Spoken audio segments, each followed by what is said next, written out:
নমস্কার বন্ধুরা, আমি নীলিমা কুকিং শোয়ের থেকে আজকে বানাতে চলেছি সামা চালের পায়েস।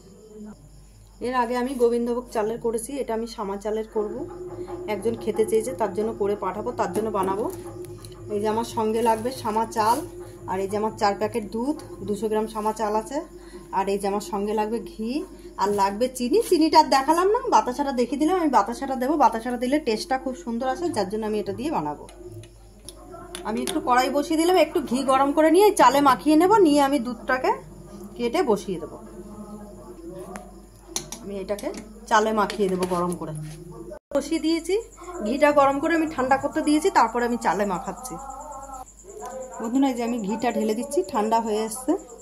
এবার আমি চালে এটাকে ভালো করে মেখে নেব, পরিমাণ মতন একদম সুন্দর করে মেখে নেব চালে। এটা খেতে দারুণ টেস্ট হয় এইভাবে করে দিলে। আর এটা সামা চালের পায়েস তো খুব সুন্দর হয়ে খেতে। চালেও ঘি মাখানো হয়ে গেছে, আমি দিয়ে দিচ্ছি চালটা আস্তে আস্তে।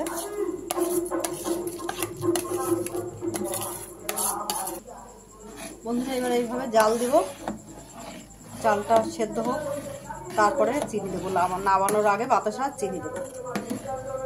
বন্ধুরা, আমার চালটা সেদ্ধ হয়ে গেছে, আর একটু ঘন হোক, তারপর আমি মিষ্টিটা দেবো। ফুটছে, দেখো টকবক করে ফুটছে, খুব সুন্দর। বন্ধুরা, এবার আমি বাতাসাটা দিয়ে দিচ্ছি প্রথমে।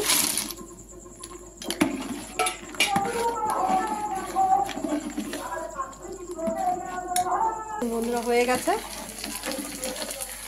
আমি অল্প করে চিনি দিয়ে দিয়েছি, আর চিনিটা দেখালাম না, বাতাসাটা তো দেখিয়ে দিয়েছি। এবার আমি নামিয়ে দিচ্ছি। আর গাঢ় করবো না, কারণ বেশি গাঢ় করলে এমনি এটা বসে যাবে আস্তে আস্তে, খুব গাঢ় হয়েই গেছে। দেখুন বন্ধুরা, আপনাদের ভালো লাগলে আপনারা এইভাবে বাড়িতে বানিয়ে খেয়ে ট্রাই করে দেখতে পারেন। আর নীলিমা কুকিং শোটিকে আপনারা সাবস্ক্রাইব, লাইক, কমেন্ট, শেয়ার করে দেবেন।